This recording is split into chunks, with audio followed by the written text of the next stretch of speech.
Mais oui, très bien. Allez-y. Ah, vous voulez que je vous explique ce que c'est? Parce que moi, je n'y comprends rien. Ah, d'accord, oui. Je vais être franche avec vous, c'est pas du tout mon domaine. Alors moi, j'écoute. Vous inquiétez pas, après, on va revenir sur votre spectacle. Allez-y, Virginie. Bon, écoutez, tout à l'heure, Jean-François vous a expliqué qu'en 2013, je m'étais levée pour deux choses un peu contradictoires. Protéger les couples homosexuels dans le milieu catholique, puisqu'ils n'étaient pas reçus, ils ne sont pas admis en couple, les personnes oui, les couples non. Alors aujourd'hui, tout le monde peut décider, quand il le veut, d'avoir un enfant, c'est très simple. On peut aller sur Internet et on peut acheter du sperme ou des ovules qui sont en vente libre. Et donc, ça coûte combien ça quand on a envie d'acheter justement? Alors il y a un site qui s'appelle Cryos International, c'est la plus grande banque de sperme au monde, qui est au Danemark. D'ailleurs, les sécos, c'est-à-dire les centres de congélation des œufs et du sperme en France, sont plus ou moins obligés, sans le dire, mais de se fournir sur cette banque Cryos International. Et quand vous allez sur le site, eh bien, on vous demande tout simplement si vous voulez quelle couleur d'yeux, quelle couleur de cheveux, la race, c'est marqué race, hein, c'est absolument c'est sidérant et scandaleux. Et vous commandez des paillettes, c'est-à-dire des quantités de sperme congelé ou d'ovocytes, qui le sont. Mais ça coûte cher ce genre de choses? Eh ben, écoutez, ça dépend. Si vous voulez du sperme non anonyme. Ah bah alors moi si j'ai envie d'en prendre, c'est clair que je voudrais pas le savoir. Non, je rigole. Mais non, ça dépend de la qualité. J'ai envie d'en prendre. Non, mais je sais, non, mais si j'ai envie d'en prendre. Qui parlait de la société ultra-libérale? Oui. C'est ça. Non, mais je vous écoute. Je vous écoute. Et donc, vous choisissez absolument. Et alors, vous vous faites livrer par Internet une boîte de glace sèche, hein, un peu comme une bonbonne d'azote. Dedans, il y a les paillettes congelées et vous avez un mode d'emploi qui est livré avec, exactement comme on vous livre un meuble de chez Ikea. Exactement. Et on vous explique, vous avez tant de temps pour décongeler au micro-ondes, vous avez un test d'ovulation. C'est une blague, ça. Je vous promets. Alors. Sur Internet. Mais vous êtes sérieuse? Ça existe depuis. Donc vous mettez ça dans le micro-ondes et tout? Non. Oui, mais bien sûr. D'accord. Avec, il y a sous chose, comment dire, aseptisée, une petite pipette qui sert normalement à prendre des gouttes de Prozac pour mettre dans votre, quand vous êtes un peu déprimé, mais là vous avez du sperme, ça va aller mieux. Excusez-moi, mais c'est comme ça. Et donc on décongèle et la dame insère le produit et se l'insère à elle-même. Voilà. Et les chances de réussite, c'est quoi?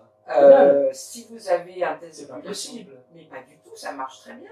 Si votre test d'ovulation, il faut juste être, c'est comme tout dans la vie, il faut arriver au bon moment. Voilà. Et donc si vous savez qu'il y a une petite fenêtre, une lucarne de tir tous les mois, et vous déclarez ensuite votre grossesse à l'état civil et au site Cryos qui dit comme ça on a de bons résultats. Ça c'est ce qui coûte le moins cher. Donc c'est quoi le moins cher? Ça coûte combien exactement? Oh ben je crois qu'on avait fait, on a regardé, on pouvait faire un Xavier pour à peu près 600 €, on avait une paillette, enfin un truc de paillette, mais il ne faut pas vous louper, et puis il faut si vous voulez des frères et des sœurs du même donneur. C'est 1200. Oui, c'est ça, c'est comme ça. Et encore là, on n'est pas en clinique reproductive.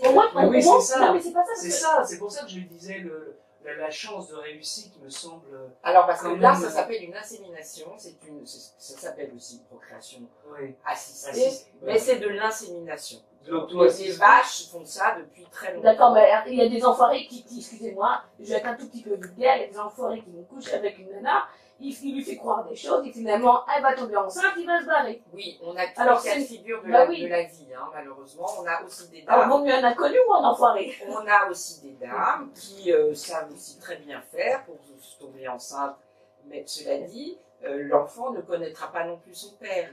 Moi, ce que nous dénonçons, enfin, c'est pas dénoncer, j'aime pas ce terme, ce que nous voulons essayer de faire comprendre, c'est que la loi de 2013 a supprimé sur l'acte de naissance de l'enfant, il a supprimé, je l'ai mis sur le tract, le fait que le père et la mère soit la structure de l'acte de naissance.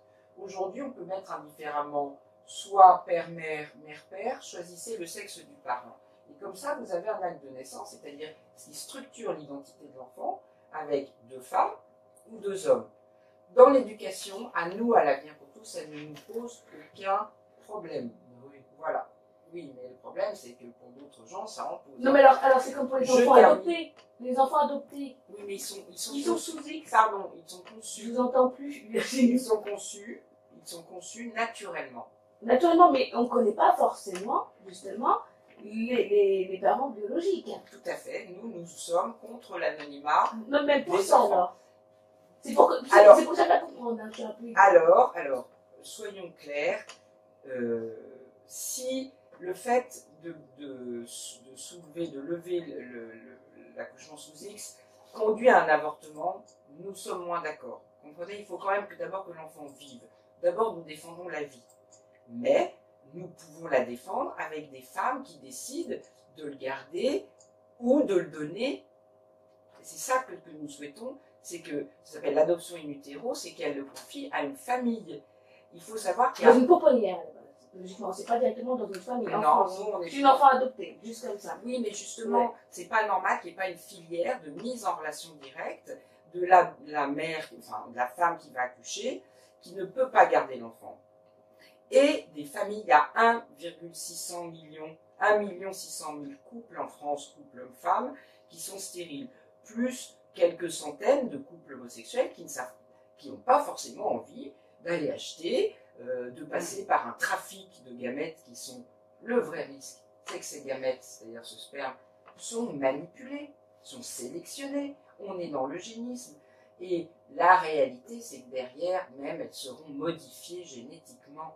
On est en train de fabriquer des enfants augmentés si on ouvre cet immense marché qui est planétaire, mais qui va s'ouvrir. En France, c'était encore interdit pour autre chose que la maladie, la pathologie d'infertilité. Cette pathologie concerne 1,6 million couples. Est-ce que vous vous rendez compte? Ils ont plus d'1 an d'attente pour obtenir éventuellement du sperme qui n'est pas donné d'ailleurs dans les sécos, parce que les gens ne donnent pas. Vous savez combien il y a de dons de sperme en France par an? Non. 250.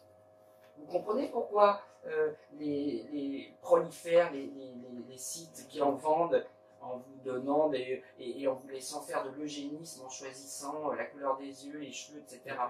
Et il y a 500 dons d'ovocytes pour des femmes qui ne peuvent pas avoir d'ovules, enfin qui n'ovulent pas. Donc, est-ce qu'on ne peut pas aujourd'hui, c'est ce que nous faisons nous à l'avenir pour tous, proposer une autre voie? Une voie où les êtres humains ne disparaissent pas et où on met en contact des gens, quelle que soit leur façon de vivre, leur mode de vie, leur orientation, c'est qu'ils arrivent à se rencontrer en disant nous souhaitons être parents. Et une femme seule, qui est pressée par l'horloge biologique, n'est pas en couple. Elle ne sait pas si elle rencontrera quelqu'un.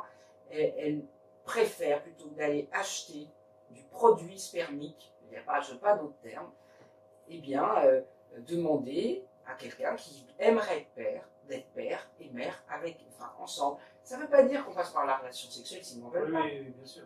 Mais cette insémination, elle peut être faite, voilà, ça peut être un peu artisanal à la maison, mais des médecins. Par le biais un médecin. hospitalier. Voilà. Est-ce que vous voulez même pas jusqu'à l'hôpital. Non, mais ce que vous voulez dire, c'est dans le moins de ce que vous voulez manipulation dire, donc, possible. c'est que les gens se reconnaissent, que les gens s'apprécient ou ne s'apprécient pas, mais en tout cas qu'ils se reconnaissent dans leurs désirs, c'est ça. Voilà. Pour Donc, offrir- ça s'appelle la coparentalité. Pour offrir à un enfant élevé soit par 2 femmes ou 2 hommes, ça c'est un problème, une reconnaissance ou une filiation biologique. c'est ça. Mais Voilà. quand vous dites c'est en voie de disparition l'être humain, Mais c'est vous pour ça. pensez vraiment, oui? Mais Pardon. non, L'être humain, parfois, c'est tellement, Je ils tiens. sont tellement mauvais que donc peut-être tant mieux. Hein. Mais écoutez, alors là, je vais vous dire, que ça soit nos amis dans la rue, que ça soit les gens même les pires, l'être humain on ne peut pas commencer à le relativiser, à le maltraiter, sinon on va perdre notre humanité, on va perdre notre conscience, on va perdre le fait d'être des hommes et des femmes. Or, se reproduire sans un homme ou sans une femme, parce que de l'autre côté, vous avez la GPA. Il n'y a pas de femme, hein, il y a un contrat. Il y a une dame qui loue son utérus parce qu'elle a besoin d'argent. Parce que le système ultralibéral pousse à ça, justement. Eh bien, quand on change le mode de reproduction, c'est-à-dire mon enfant, je l'ai fait avec du produit, déjà vous n'êtes plus dans l'humanité. Vous entendez? Je ne dis pas que cet enfant ne sera pas un enfant. Attention, ne me faites pas dire ce qu'on entend.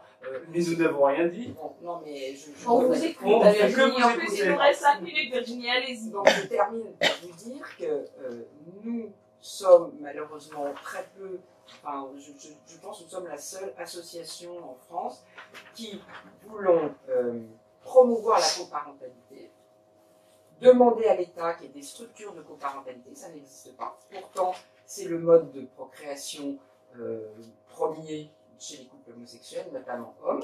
Ils passent par la coparentalité avec leur meilleur ami, qui habite soit dans le même immeuble, qui a une coéducation avec l'enfant ou pas. Moi, on ne force personne, mais l'enfant saura qui est sa mère. Et surtout, et là je termine par ça, c'est ça le plus compliqué à comprendre. Nous souhaitons que soit rétabli sur l'acte de naissance, c'est-à-dire dans la structure, le schéma biologique, pour que nous ne mutions pas, du verbe muter, vers le cyborg et le robot. Parce que dans 15 ans, 20 ans, lisez Laurent Alexandre, lisez La guerre des intelligences, les enfants, on sera, parce que l'intelligence artificielle est exponentielle, on sera obligé d'augmenter nos cerveaux, et pour augmenter son cerveau, il faut soit se pucer, comme Elon Musk le demande, soit prendre l'embryon et l'augmenter génétiquement. Et bien ça, cher Sab, cher Thierry, Non, Franck, vous y tenez, hein. cher Franck, mutation génétique. J'ose pas lui dire quand même que Mathilde de Devel, son prénom avant c'était Thierry. C'est pour ça. C'est pour ça. Allez-y, Et attendez, Virginie, c'est extraordinaire, allez-y, quand même. parce qu'il nous reste vraiment 2 minutes, allez-y. Non, mais je dis que voilà ce que nous sommes seuls, malheureusement, à essayer de faire comprendre. Et je vous remercie de m'avoir laissé ce temps de compréhension.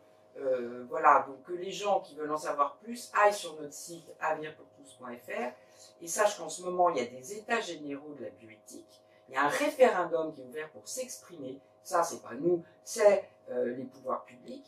Et aujourd'hui, personne n'y va. Donc aussi, allez sur états généraux de la bioéthique.fr et exprimez-vous, parce que l'avenir de nos enfants est en jeu. Alors, j'ai juste une question. Est-ce que vous êtes boycotté par nos confrères les médias? Alors, on peut dire ça, oui, mais Pourquoi? ça fait 4 ans. Ça fait 4 ans. Parce que je pense qu'on n'a pas le droit de dire ce que je suis en train de vous dire. On n'a pas le droit de dire que, si vous voulez, ceux qui dirigent, c'est le grand marché mondial, c'est les grandes plateformes, les GAFA, qui tous les jours, d'ailleurs on est sur Internet, vous savez, on nourrit l'intelligence artificielle en parlant dans ce micro. Hein. Donc, eh bien, ces gens font énormément d'argent et ont des programmes de transmutation de l'humanité. Google a un programme Calico qui est en train de penser à tuer la mort. Hein. Il va falloir faire des êtres qui vivront 300, 400, 500 ans. Et évidemment, ça ne sera pas toute l'humanité. Donc on se dirige vers une humanité à 2 vitesses. Pour la première fois, on va rentrer dans un temps historique où nous ne serons plus seuls, nous ne serons plus l'espèce humaine à l'intelligence supérieure. Un être va naître. Et cet être, on est en train de le créer. Et les GAFA sont en train de... Google, Apple, Amazon, Jeff Bezos, il a gagné 43 milliards d'euros avec Internet. Et il est en train de préparer, dans 50 ans, des êtres fabriqués. Voilà, c'est ça qui est en train de se passer. Donc vous imaginez bien que je pense qu'il faut qu'il y ait une prise de conscience extrêmement forte. Malheureusement, ce n'est pas le cas de nos gouvernements. Les amis, c'était l'œil de Sab sur Archamp. On va rappeler évidemment votre actualité, mais surtout... Rejoignez-nous à l'Avenir pour tous.